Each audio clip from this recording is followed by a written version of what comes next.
Wing Gundam Zero EW là một Mobius xuất hiện trong bộ phim Mobius Gundam Wing Zero phần Endless War và được điều khiển bởi Hirozu.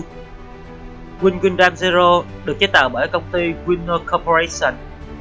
Nó sở hữu chiều cao 16,7m và cân nặng 97,17 tấn. Nguồn năng lượng của Mobius được lấy từ lò phản ứng tổ hợp Ultra Compact.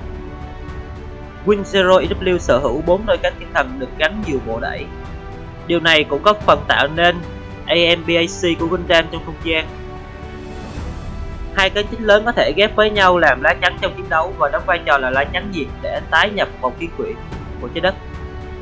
Trong khi cánh phụ nhỏ hơn chủ yếu dùng để đẩy và chứa các thanh kiếm trùm. Ngay cả khi cánh chính bị mất, khả năng di chuyển và khả năng bay của Mobius sẽ không ảnh hưởng nhiều vì cánh phụ có thể bù đắp được tổn thất này. Phiên bản Wing Zero EW được cấu thành từ bộ khung Zero Frame. Bộ khung bên trong độc đáo có tất cả những chức năng của một Mobius tiêu chuẩn, bao gồm vũ khí, áo giáp và nhiên liệu đẩy. Điều này cho phép nó có thể tiếp tục chiến đấu ngay cả khi mất 90% áo giáp bên ngoài. Trong khi cánh của Wing Zero EW không biến đổi và không có khiên.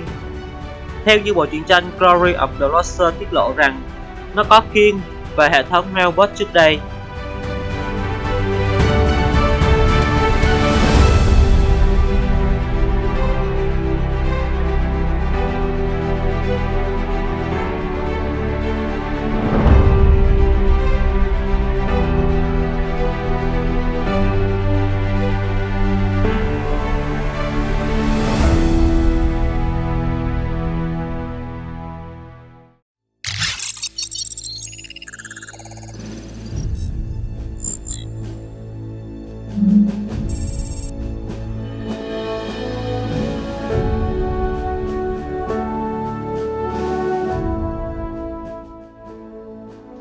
Là vũ khí chính của Wing Zero, súng trường Buster đôi sở hữu gấp nhiều lần so với súng trường Buster của Wing Gundam. Một phát bắn là đủ để phá hủy toàn bộ Space Colony. Súng trường Buster đôi cũng có thể được chia thành hai khẩu súng trường, cho phép Wing Zero bắn theo hai hướng ở cùng một lúc. Trong khi súng trường Buster của Wing Gundam bị giới hạn ở 3 phát bắn mỗi lần sử dụng trước khi cần phải sạc lại, thì súng trường Buster đôi của Wing Zero có khả năng bắn nhiều lần trong cùng một loại đạn. Vì nó được cung cấp năng lượng bởi lò phản ứng của Gundam, thay vì các gói năng lượng riêng biệt. Ở phiên bản Endless War dài hơn và có thiết kế phức tạp hơn, mặc dù về mặt chức năng hoạt động theo cùng một cách.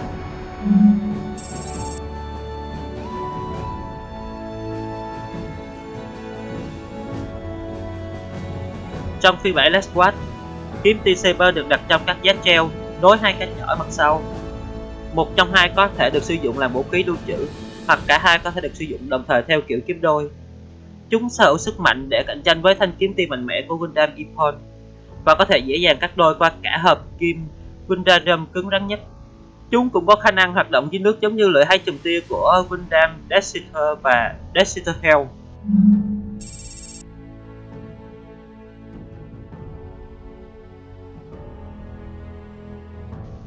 Một cặp súng ống 4 nòng Gatling nằm trên phần xương đòn của Wing Zero, chủ yếu được sử dụng khi súng trường đôi không có sẵn hoặc không phù hợp với nhiệm vụ. Về cơ bản, Machine Cannon là phiên bản lớn hơn của súng Vulcan. Do có cái nòng lớn hơn, Machine Cannon có thể gây sát thương đáng nể, thậm chí là phá hủy các Mobius bọc thép hợp kim titan. Không giống như các loại súng khác, Machine Cannon của Zero được che lại khi không sử dụng.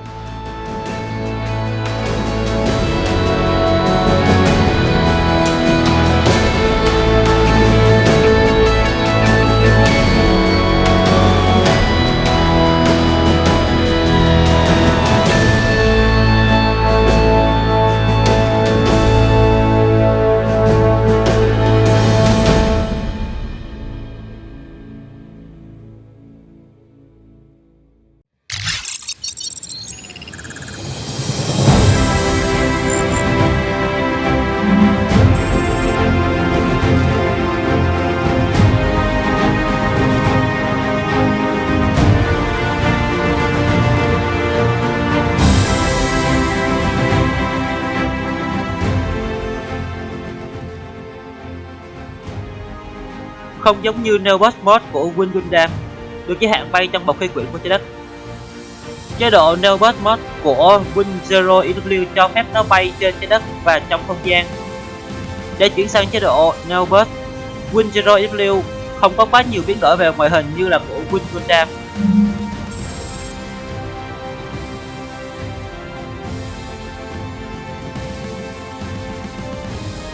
Search Eye, hay còn gọi là mắt tìm kiếm của Win Zero, nó chỉ được sử dụng cho chiến đấu. Nó thu thập dữ liệu mà các camera và anten không thể làm được. Trong khi chiến đấu, nó có nhiệm vụ tính toán ngay lập tức vị trí, chuyển động và điểm yếu chính xác của đối thủ.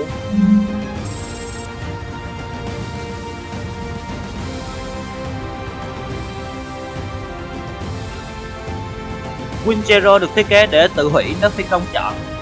Một kiếp nổ từ xa được đặt trong buồng lái và nếu tình huống thảm khốc xảy ra, phi công có thể phá hủy Mobius của mình. Hệ thống được thiết kế để làm quá tải hệ thống điện của nó và có đủ sức nổ để phá hủy một vài tòa nhà trong thành phố.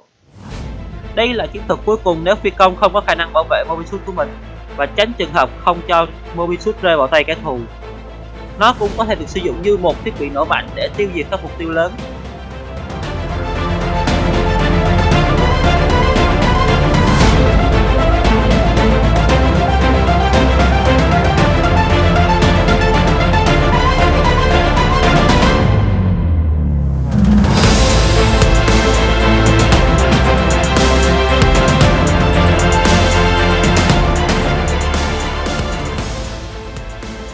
Tính năng chính của Win Zero là hệ thống Zero, giao diện máy tính chiến đấu với phi công được cài đặt trong buồng lái. Hệ thống Zero kết hợp trực tiếp với tâm trí của phi công, kết nối anh ta với dữ liệu chiến đấu và kết quả có thể xảy ra. Khi truyền dữ liệu đầy đủ, nó có thể cho phép phi công đạt được chiến thắng một cách hoàn hảo, nhưng sẽ gây căng thẳng lớn về tinh thần và cảm xúc của phi công. Những người tiếp xúc với hệ thống Zero có thể trở nên không ổn định, không thể phân biệt được bạn bè và kẻ thù.